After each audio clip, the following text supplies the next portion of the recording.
Hey everybody, it's Lisa. I just wanted to do a really quick video for y'all in terms of modifications for push-ups. I've had a lot of questions about what to do if you're having difficulty doing push-ups on the ground, whether it's on your knees or on your toes. And it could be for various reasons. I've had comments in terms of it really bothers my wrist to be in that position, or I just haven't built up the strength yet on my knees to be able to do good quality push-ups. So I'm going to give you a couple of options of some ways that you can modify your push-up. The first one I'm going to show you is just up against the wall. So we've just got a wall here. I am going to think about the same thing as if I was on the ground, that my arms would be in that same position when we think about our starting spot and how wide our hands are on the floor. It's kind of about in that armpit position and then pressing straight out.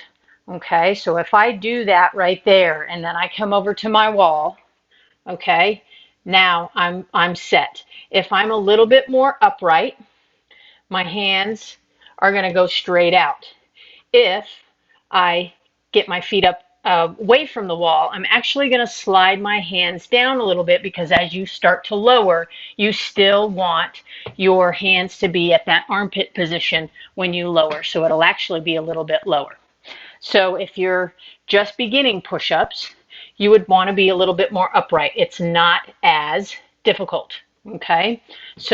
But you want to concentrate on the same things in terms of keeping that core engaged, in terms of pulling that belly button in, tucking that tailbone and squeezing those glutes, and working on that core as you're doing this against the wall.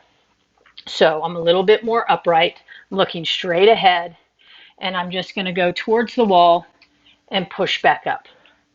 Nice and under control, breathing in as you go towards the wall, breathing out as you push out. As you get stronger, you can take your feet out so you're a little bit more at an angle. Then you're going to slide those hands down just a teeny bit, and then you're going to drop.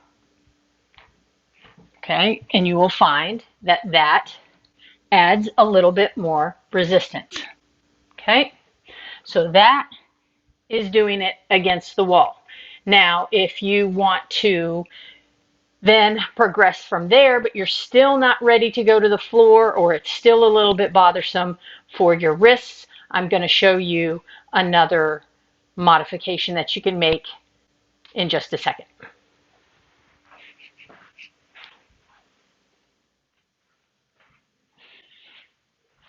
Okay, so you have progressed. The wall is getting a little bit too easy. So then what would you do from there? So the next thing that you could do is just take it to a spot where the place that you're placing your hands is not up here, but it's going to be a little bit more down here. So it could be a chair, it could be a bench, it could be your couch, it could be your kitchen counter. Okay, this will start to add some resistance. So same rules apply in terms of hand placement where you're pushing.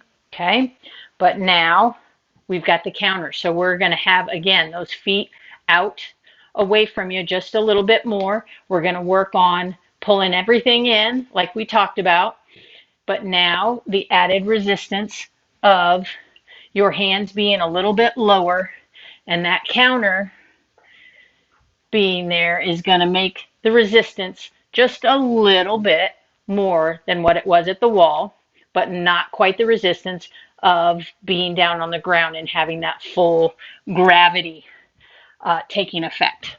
Okay, so that would be the next progression. And again, you can make it more by taking those feet out a little bit more. So that would be your next progression before hitting the floor, or staying at that if push-ups on the ground are a little bit more hard on your wrists than you would like for them to be. So I hope that that was helpful. Again, please let me know. Email us at getfitorfit. Let me know if you have any questions or want to talk through anything else about modifications, not just for push-ups or for any of the other exercises that we're doing. Thanks, and have a great day, y'all.